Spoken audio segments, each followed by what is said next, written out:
देखिए जिस तरह से माननीय मुख्यमंत्री जी द्वारा या सरकार द्वारा अवैध मदरसों के ऊपर एक सख्त कार्रवाई की जा रही है, इसमें मुझे सिर्फ इतना ही कहना है कि मुख्यमंत्री का मत बिल्कुल स्पष्ट है।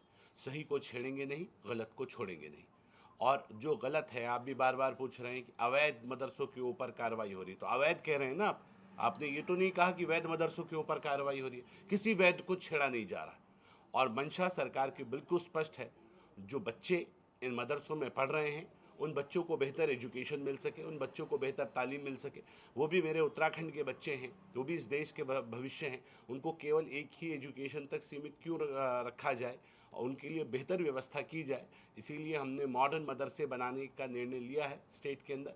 माननीय मुख्यमंत्री जी पुष्कर सिंह धामी जी के नेतृत्व में स्टेट में मॉडर्न मदरसा बन रहा है। और हमारा भविष्य में ये विजन है कि तमाम मदरसे जितने भी उत्तराखंड में होंगे, सबको मॉडर्न मदरसों की तर्ज पे रखा जाएगा, जहाँ NCERT का सिलेबस पढ़ाया जाए।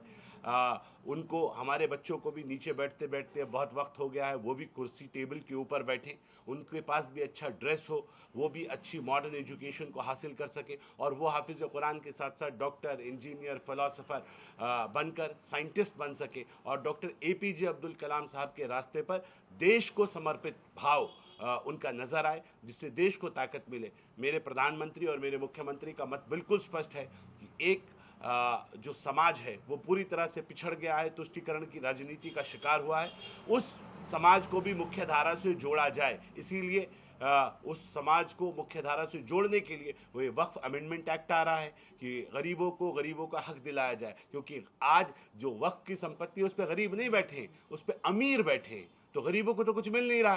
तो गरीबों का हक मिले। और हम तो ये कह रहे हैं 75 साल वर्सेस मोदी कार्यकाल, 75 साल मौका मिला ना कांग्रेस को और विपक्ष के नेताओं को।